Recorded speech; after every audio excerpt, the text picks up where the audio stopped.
Hey everyone, welcome to the Story Making Show. I'm Jim Woods, the host, and I'm thrilled to be with author and musician Jamie Kocur. Thanks so much for being with me, Jamie.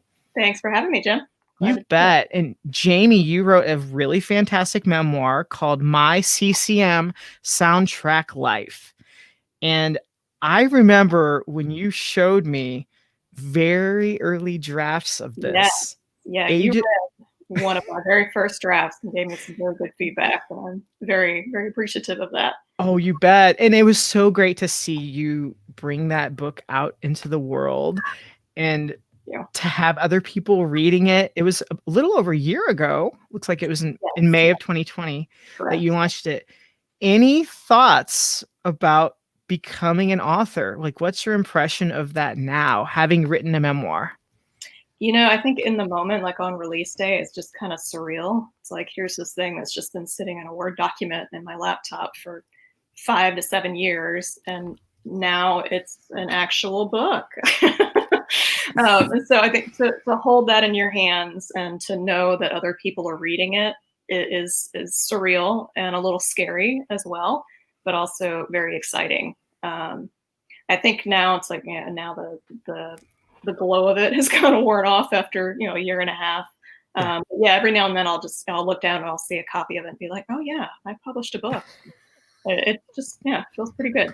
That's awesome. That's awesome. That sounds so familiar. It's like, oh yeah, I wrote that. Yeah. Right? Okay. That's so Yeah, fantastic. out in the world now. Yeah. And now the main topic in your memoir is on music, specifically CCM, contemporary Christian music. What what's your approach with music now? Because I know you're a singer-songwriter. You mentioned you work with your community choir. What's your relationship with music now, like today? Well, my relationship with worship music is more complicated than it used to be. I used to be all in. I wanted to be a worship leader, um, or a music minister for a church, and Mhm. now I have pretty conflicting feelings about that genre. But as far as music in general, Mhm. um, I don't know. I'm trying to think of a good word to describe it. I don't know if I have one. We're good, I guess. Is a good That's way to fair. sum it up. I love music. Like you said, I'm a singer songwriter. I actually had wanted to become a singer songwriter in my college years. Wanted to be a CCM singer songwriter Mhm. specifically, but I still just have a real deep love for um, writing lyrics and just putting those intense emotions to a melody. I think there's a bit of magic in that. Uh, Yeah. so I haven't devoted a lot of time to my personal music in the last year and a half, but Mhm. I'm going to get back into that and to do a little bit more with my personal music. Yeah, and I sing with my community choir, which I absolutely love. It's amazing to just get together with a community of like-minded musicians that also love it, and to just create some music together.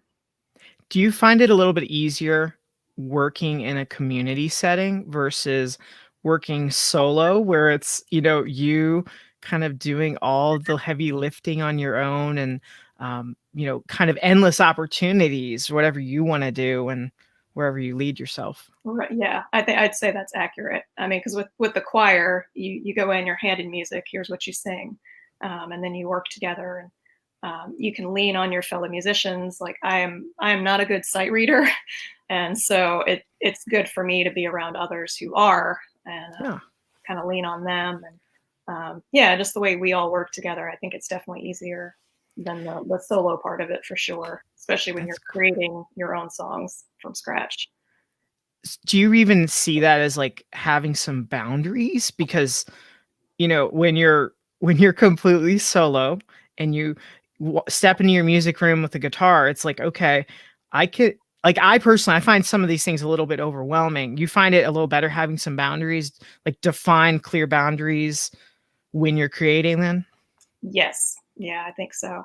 Because if I walk in with just a blank slate, it's very, very overwhelming. Um, and it's like I have this desire to create, but sometimes it's complicated and just really difficult when when you don't have those definitions in place. So yeah, I would agree with that. You're also writing some fiction, which is a kind of a newer adventure for you. Yes. And I know you're really getting serious about writing fiction over like the next year. Is it right? Next year, next 6 months is kind of your focus. Correct. Yeah, I've been wanting to write fiction for a while. I used to write some short stories in high school and college and just kind of got away from that. And as I've been writing memoir over the last few years, which I love to read and to write memoir. It can be a bit draining sometimes because Mm. you're pulling from your own well so much. And yes, I mean, in fiction, we definitely still incorporate pieces of our story, but I found it a bit more freeing to not have to pull from all of my own emotions and own experiences to be able to just create some things out of thin air, basically.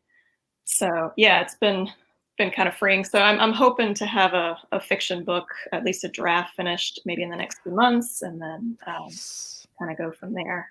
Nice. That's fantastic. That's super exciting. How, like, what's it been like for you? Because you've, like you said, it's been a while since you've been writing any short stories. Are you kind of pulling on, okay, like those memoir experiences, the reflection part of that, and you're now projecting more onto other characters? I mean, what kind of genre are you writing to? I'm trying to define that. I think it's going to end up being like a thriller, but I feel like every time I think I know where it's going, it goes a different direction. So I don't know. We'll see.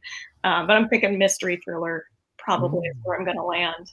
Um, but yeah, it's been yeah. I think I definitely have pulled some of those emotional things, and I think it's been nice to put them on someone else to not have to own every like incredibly emotional thing I put on the page. It's like, all right, this is now this character. It's not me so much. And yeah, I think it's kind of freeing to be able to do that. I love that you mentioned that. It's so nice because, yeah, it's stuff you're learning about. It might be stuff you've experienced or someone that you've seen has experienced something, but it's not like just you. Correct. Yeah. It's not a magnifying glass on you and you're like, "Okay, everyone, look, here's the Yes.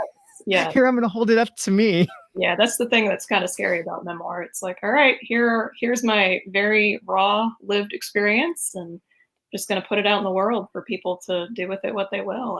And it's you feel very vulnerable. So it's been nice to I guess to kind of hide behind some characters a little bit. Now, I have to throw in this quote. I sent it to you a couple weeks ago, but it's like really stuck in my head. It was from author Chuck Palahniuk, and I'm probably going to botch the quote a little, but it was basically he said, "Everything is memoir, fiction or nonfiction. No matter what, you're still working through your own personal stuff." Do you think that applies? Because I kind of think there's a lot of truth to that myself.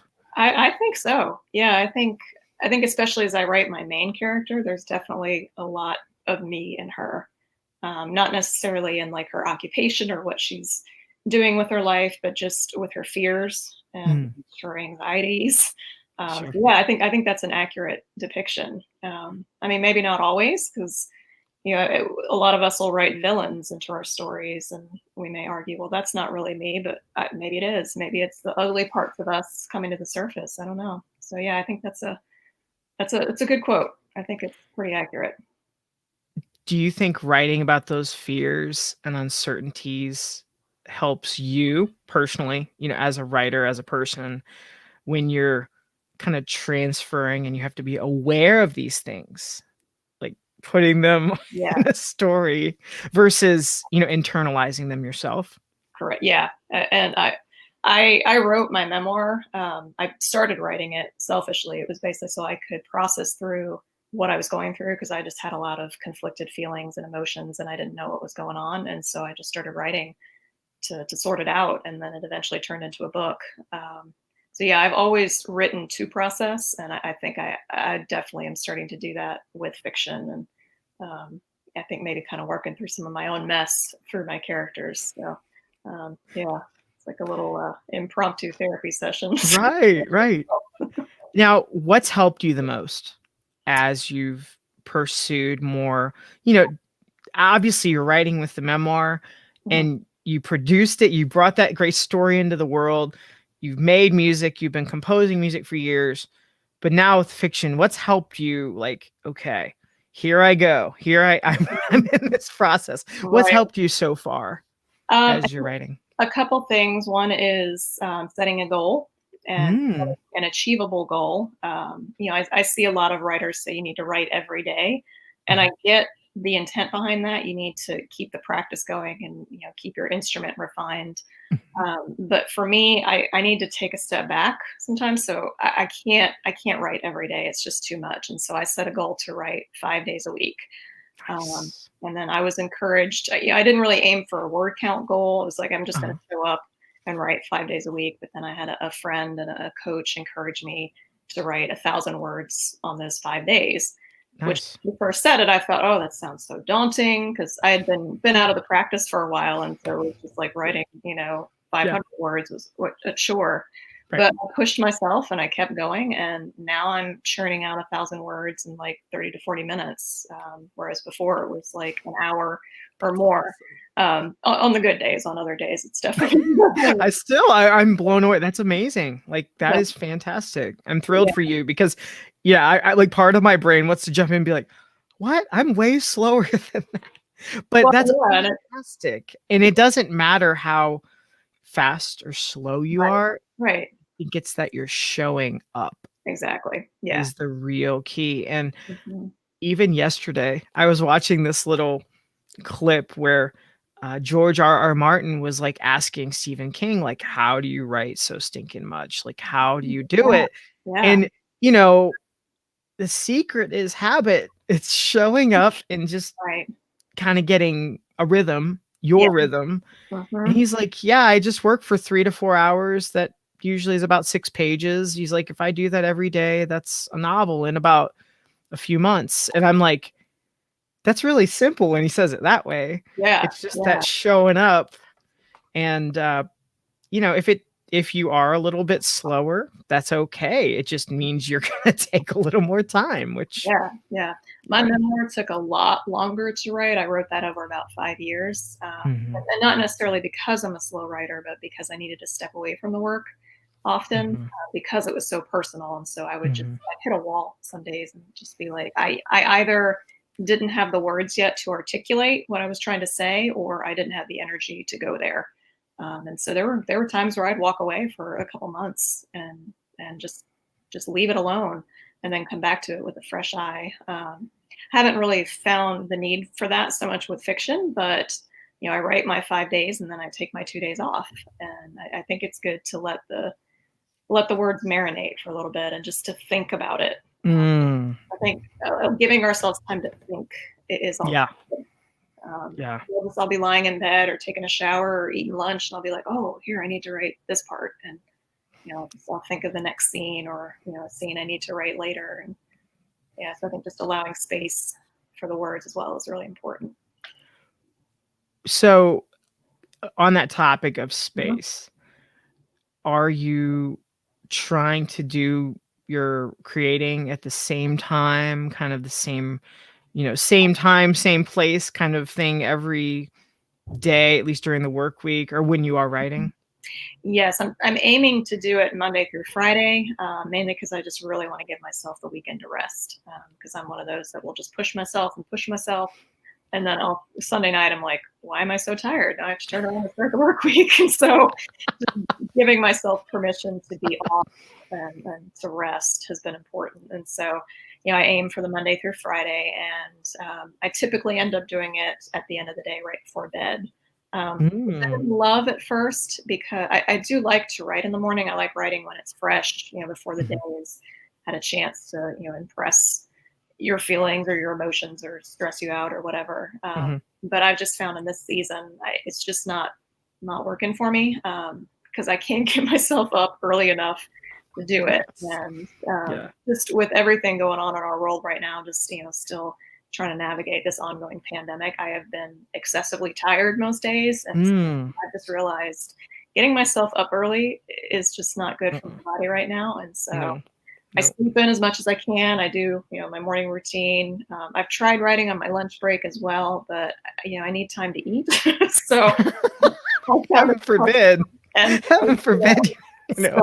yeah, so right now it's just the most ideal time for me has been at the end of the day, right before bed. But I'm finding that I really enjoy that because it's a really nice way to wrap up my day. Nice. You know, I snuggle in. I've got my little corner on my couch, and I snuggle in, and I just sit down for about an hour, and my dog hops up on the couch next to me and snuggles next to me, and it's just Oh like my this gosh. is such a great way to end the day. And That sounds perfect. It's I'm like, nothing yeah, myself as we're and my recording this in mind. November, I want a campfire and a blanket, and yeah, this is Right, great. right.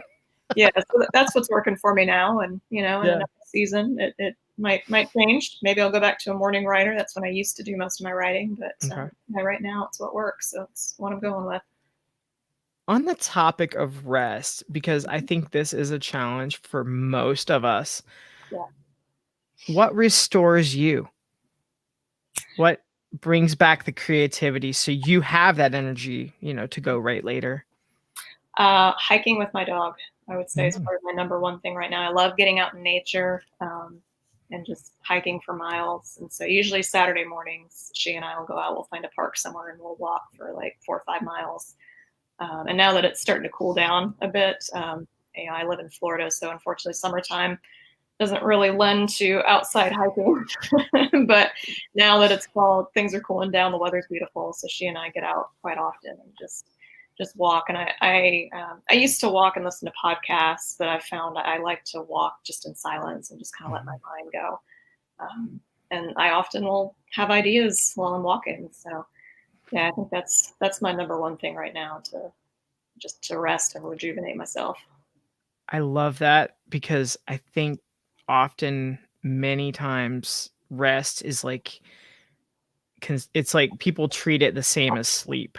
Yeah, And I mean, yeah, if you need rest, like in that way, by all means. But I mhm, feel like it's not necessarily all the same for everyone. It's not just sleep. That's like one little tiny piece of it, but right, there's so many other ways to recharge. And I'm so glad that you mentioned like walking outside with your dog, and you know, all those ideas come and hit usually in mhm, silence. It's yeah, not usually with a lot of noise, right, you know, even as simple as turning off the radio in the car versus, right, you know yeah, what I think that's a simple one where it's like instinctively it's like, "Hey, I'm in the car, push on the radio. Ooh, sports that talk one, radio or music or whatever," and yeah.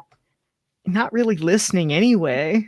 You're Well, and I'm the type that my brain is almost always just constantly racing. I'm just always Mm, thinking about the things I have to do, or I'm stressing about the state of the world, or mm, just various things. And so for me to do something physical will help my mind to slow down. And I do a lot of yoga for that reason as well. that's It helps me great. to quiet myself, and sometimes even just cleaning house. Like a few weeks ago, I just swept the entire house and just did a deep clean, and it was just really refreshing, and it helped my Nice. brain feel better. So yeah, for me, rest isn't always sitting in stillness. I mean, and that's important, and I need to do that. I need to be still more, but yeah, sometimes just doing that physical aspect helps the brain to stop. How'd you get into yoga? It's something I stumbled into probably about 10 years ago. I think Okay. actually more than that. It's probably been 15 years. Yeah, I think I stumbled upon it. Our internet provider or cable provider used to have like some on-demand exercise videos, and I think I found a yoga video and I tried it and I loved it. So then after that, I just started looking for different YouTube videos, and yeah, I've been practicing it ever since. Do you find that even like do you implement any of it even with your writing, like taking deep breaths, and do you incorporate any of that with your writing? Like, okay, time out, chill here. Do you do anything like that? Um, Not really, but I probably should. I mean, I definitely the deep breathing. I definitely try to do that throughout my day, like throughout my day job. I'm just kind of taking some deep breaths here and there, because yeah, I tend to get a little focused and intense sometimes. So yeah, sometimes it's good for me to just stop, take a couple deep breaths, and reground myself. Yeah. I just breathing, I'm realizing more and more is so like easy to overlook. Yeah, um Last intentional breathing, right? Right, right, and Last guest here on the story making show, I mentioned my friend Leah, who has a plant shop. And every single time I go in her plant shop, I feel like my lungs are finally breathing from all the plants. And I'm like, There's so much oxygen. right. And I looked it up more recently, like in the last week, and I was like, no wonder there are so many benefits. Right. And I like to think I'm semi-educated, but I wasn't aware of some of the Right. amazing benefits of like deep breathing, or having plants, or sometimes even taking walks, getting some sunlight, Yeah. because there's this kind of drive I have to like go create, go Yes. do more, go create. And pressing pause feels almost counterproductive. Yes. I you struggle know with that too. Yeah. And especially with being a writer and a musician, I am constantly feeling guilt over the passion that I'm not currently working on. Like, I'll Mm. write my 1,000 words today, but then in the back of my mind, I'll be like, oh, but you didn't work on music. I hate that. Mm. And it's something I'm trying to work on. And I know right now, like, writing is what I need to be pursuing, and that's what I'm focusing on. But yeah, the musician in me is like, but what about me? So I'm just constantly fighting that voice that's like, you're not doing enough. And, Have you ever thought of combining both together? I don't really know how. I have an idea here. Just Okay. dawned on me here. Just dawned on me.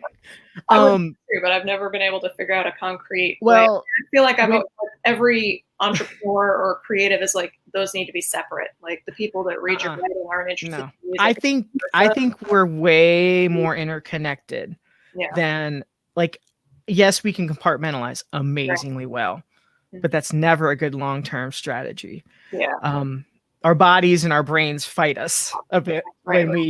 when we stuff things together. Yeah. And it could be as simple as like creating a soundtrack of sorts for your book. Ooh, I like that idea. And I like that. for you as a lyricist, singer, and songwriter in that way, I'd almost lean against making the melodies unless it's coming naturally to you. But knowing you're established there, it's like that could be almost a distraction if you really, really, really dive into that, because Yeah. words versus words. Right. um, unless you know, see something you've already written, or like I've seen before where a poem could easily turn into a short story or a novel. Yeah. Yeah. Well, what if a song complemented the novel or the short story? That's um a good idea. the characters, like the background music even for a character. Right. Yeah. um just throwing that idea out there, because I I like think that. Yeah, I might think about that. I kind of do that now a Yeah. little, but it's not the songs I write. But when I'm Right. like in the middle of writing my crime novel, if I want to really get into it, I'll play a soundtrack, and I'm like, these characters listen to this music. Yeah. I like it. And Yeah, that's a good idea. just setting the tone a little. And Mhm. the cool part is you control the bar. It could be a chord progression. Hey, it's moody, they're feeling Right. blah, it's going to be a minor chord. you Right. know I like it. I like you it. know but yeah, and again too, the only reason I mention it is like we're always experimenting. We just never often admit it Yeah. with you know um experimentation. And even if you're like, hey, you know what, I just want to throw that soundtrack idea, write soundtracks versus silence or whatever, and Yeah. it's up to you to keep doing it or not. It's like, is it Mhm. helping me? Yes. Okay, then I'll keep doing. If is it helping? No. Okay, Right. don't do Yeah. it. Yeah. I mean, we experiment and learn. It's true. So as you're showing up now, you've got your evening routine, which again, massive compliment to you on that, because so many people, I think at that end of the day, it's like, just watch TV. But yeah, and that was my fear when I realized this is the only time I can make work right now. It's like my energy level at the end of the day is typically pretty sparse and Is limited. it the goals? Is it the goals that are driving you there? Yeah, I And the think so. accountability, 'Cause I'll working be with I'll someone? be yeah, we'll finish dinner and then we're sitting on the couch. My husband and I are watching TV, and I'm just like, I just want to stay here. I don't want to go write. But then I'm like, I didn't write my 1,000 words today. I got to get my butt over there and do it. And yeah, I think having that goal in place has definitely helped me because yeah, I A- think if I had just said I want to write a book and just left it at that, I don't think it's I'd do not it. clear. Yeah, you A need doable, that achievable goal. clearly defined. Yeah, Yeah. Yeah.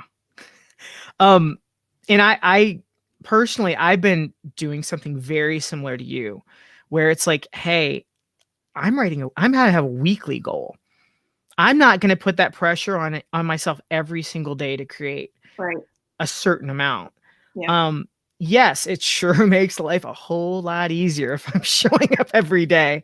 But if I have an off day or, something happens, you know, an impromptu interview with a friend or something like that, I want to have a little space. And as long as I can focus on the goal for the week, right. I really like that flexibility. Otherwise, for me, it's like I almost want to give it a pass fail on just that one metric of word count. And that's a little harsh for me. You know, uh, but I think it's so key to be aware and, really be honest with yourself. Hey, this is working. Hey, this isn't working. Hey, let's adjust this. Right, right.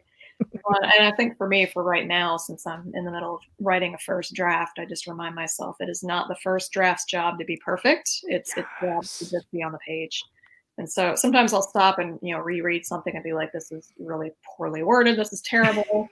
But it's like, no, that's what the rewrite's for. We'll come back once this first draft is done and we'll refine that and make it better. But right now, it's just get it on the page.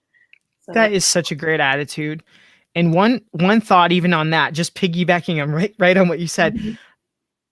taking some of that pressure on our shoulders as creators and just saying, "Hey, you know what? I'm going to hire an editor and I'm going to put some of that pressure on them." Exactly. Yeah. And Yeah. that was like encouraging. It's like, "Hey, this is more of a team project than it is Mhm. just a solo project." Yeah.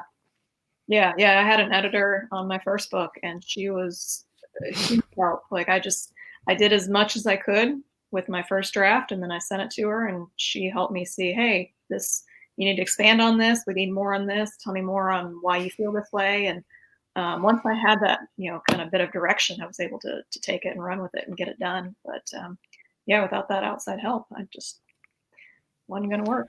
So, Power of perspective, right? absolutely, yes, We all need some of it. And I guess in we only know what we know right, too. right, And we're often very close to our projects. yeah. Especially, I can only imagine with your memoir. It's like, that's even more amplified. Yes, yeah. And I found that even with songs, like I used to get together with my husband who plays bass and a friend of Mhm. ours that plays drums, and I would basically bring a couple of my songs and we play them together. And they were always really good for critiques, but my husband would always make critiques, and I'd always be like, "But wait, this is my heart in this melody." Um, yeah, but it's so important to have that outside perspective and yeah, to get that from people. Kudos to Drew Right? Yeah, the brave man. in his honesty. Oh, yeah, he was extremely honest, if nothing else. What is encouraging to you as on those days where you're just like, ooh, I I'm not sure I have it in me to create now, like especially now in this season, because you're showing up, you're doing the hard work, you're not feeling it every day. You already said, hey, look, I'm pretty Yeah. drained going in. Like, what's encouraging you that you see, that you're learning, that you're just experiencing in this season of life? Um, I think one thing that's been encouraging is, I decided not to actively participate in NaNoWriMo this month, Okay. but I decided to utilize the word count tools. So I've just been going in when I finish every day and updating Nice. my word count, and I think seeing that total word count has been very encouraging. Because I think when you just show up and you just kind of write 1,000 words, it's like, okay, that's done, but you don't really have a clear picture of the big picture. And so when I plugged it in on November 1st, what I had written so far, because they wouldn't let you plug it in until November 1st, I think I was already up to like 24,000 words. Um, Awesome. and now I think I'm at like 35, maybe.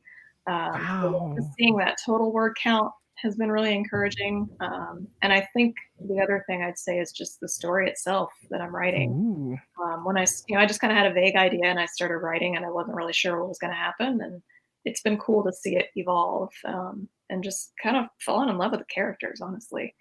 That's So yeah, great. I think just getting back into the act of writing, I forgot how much it fills me up and fuels me and how much I enjoy it. So yeah, I would say that, which is kind of difficult sometimes when you're trying to motivate yourself to write, to remind yourself, hey, this act of writing will actually make you feel better. It's like I hear people that run. I'm not a Yeah. runner, but they say, I hate running, but I love having run.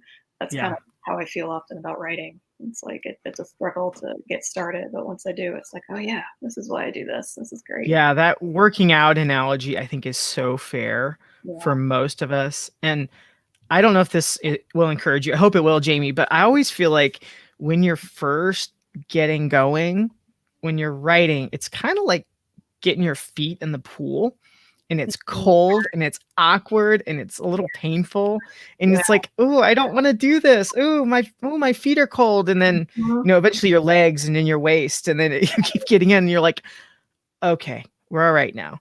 Now right, I'm good. Even though it's cold, I'm acclimated to it right, versus, that, like, I think, like, it's easy to say, ooh, I don't want to do that. It looks cold, or I'll dip my hand in and be like, ooh, no, no. yeah, And the more I'm just really honest about it, like, what's scaring you? What are you afraid of? And I think from many cases, it's like, ooh, this isn't good enough, or this stinks, all the negative yeah, thoughts we could all have. But when you say, "Ooh, this is the first draft," that's huge. And I think bells need to go off more often, because yeah. we've rarely ever in our lives see a first draft, like a real rough draft. We Right, don't. right. Yeah, we always see the finished product, and so we compare our rough draft to that. Um, yeah, and I've had so many moments where, like the imposter syndrome, like, what am I doing? I'm not good enough to do this. There's so many plot holes in this story, and and just those little moments of self-doubt. And so I'm just, reminding myself, just shut up, keep writing. And another thing that's helped me is like when I stop in a place and I'm like, oh, hey, I don't know if this is lining up with what I wrote Mhm. earlier, plot wise, I'll just like highlight it and come Yeah. to it later. So you know what? I don't need to figure that out right now. Right. We'll iron the kinks out on the rewrite, but right now, just keep going. Because yeah, I will get very distracted because I used to like stop and go back and spend Check 20 it. minutes reading, oh, let me do this and fixing it. And it's just, and then I'd come back and be like, oh, wait, why haven't I written anything? Because, Right. That's the the fix it, the internet research, the whatever, and that just halts that word count, and it's like, pump the brakes. yeah, And I think that's so key, because you're not going to hit that goal, that micro goal right. of those that word count, and it's just not going to happen because you're Yep. spending so much time doing internet rabbit holes. Right. Exactly. Yeah. Yeah. What is something you would like to share with other creators and story makers as you are on your own journey? But I feel like you've learned so much and grown so much. I've known you now for almost 10 years, roughly, give or take. And I've just see so much growth with you. What's something you'd like to share with others who are creating? Well, I know if they're anything like me when I started, I had really big dreams and this, what's the right way to say it? I had a big vision for what I thought I should create. And then when I would start creating, it looked nothing like that big vision. Like Mm. what I was envisioning was up here, like a 10, and then what I would create would be like a 2. Mm. And I think it was Ira Glass that talked about you have to create a lot of work to Yeah. get to the level that you want to be at, not quantity wise, but quality wise. So I would just say start and don't be discouraged by what you see when you start, because the more you practice, the better it's going to get. I mean, it's like we talked about with sports. I mean, you got to practice and warm up those muscles, and you get stronger as you go. It's the same way with writing or music or any sort of creative Yeah. thing. So yeah, I would say just keep going. Don't get discouraged. And I would also say, I know last year, 2020, was not a great year for me creativity wise. Like I was Mhm. hearing stories about people like, writing the next great American novel, or like Taylor Swift recording 2 albums, and just Right, right. feeling so discouraged because I was literally just trying to survive. Yeah, Um, but that's just where the world was. And I look back and I remind myself, like, no, you were going through a pandemic. You're trying to figure out how to navigate this really strange world. And there's just all sorts of awful stuff going on in the world, which I tend to internalize and sure. fix over. And I realized, like, I would just pile guilt on myself for not creating, but I realized, Ooh. this is my time to rest. Yeah. So I thought of like a garden that you're getting ready to plant the seeds in. And Yeah. I'm not really a gardener, so I don't know all the word or all the terminology. I think like tilling the soil might be correct. Um, Okay. you I get it. don't know either. I don't know. Anyway, but getting it ready to plant those seeds. And so, during last year, I took a lot of walks with my dog, and I did a That's lot of great. thinking, and just, you know, took a lot of deep breaths. And so that was my time to get the soil ready for now when I'm writing 5,000 words a week. And That's so awesome. I think just don't get discouraged, do your best, try, set those goals. But if you need some time to rest as well, take that, and don't feel guilt. Give yourself some grace. I really like that. I think we all need to hear that message. Thank you so much, Jamie, because the guilt can really, really like mesh everything together even more. It is that compartmentalizing where it's like, ooh, let's just throw guilt in the mix and we'll just kind of bundle up all of our emotions and Yeah, you don't feel much else, just feel guilt. right. Well, and I know for a lot of creatives, like myself, we have day jobs. Like we'd love to sit and just write and make music all day, but we can't do that. And so we've got jobs to do, and bills to pay, and children to raise. Like you parents, I don't know how you're doing it through all this. You're amazing. So yeah, I mean, we're all tired, and to Yeah. try and do this thing that you really want to do and you're so passionate about but don't have the energy for it. It's really discouraging. So yeah, just set those goals, do your best to meet those goals, and then take a nap. I love it. I love it. That's you sound like a mom. I mean, that's great. That's beautiful right there. Just take a nap. Just take that little nap Yeah. after you did your goal. No, that's great. That's fantastic. Oh, I love it. How can people best connect with you, Jamie? Probably easiest way is through Twitter. I'm at Jamie Kocur. I'm also on Facebook and Instagram. You can find me there. I've got an author page that I sometimes post to, but not very regularly. It's Jamie Kocur author, and then I've also got a musician page there as well. And then I'm on Instagram as well. That's at Jamie_Kocur. So those are probably the best places. Fantastic. And I can tell you firsthand that I really, truly enjoyed Jamie's memoir. And I do recommend it. I left a review, a very honest review. So if you want to hunt down my review, I'll tell you, it'll tell you even more. But yeah, thank you so much, Jamie, for being a guest here on the Story Making You're Show. I welcome. really appreciate you. I was excited to be here. Thanks for having me. You bet.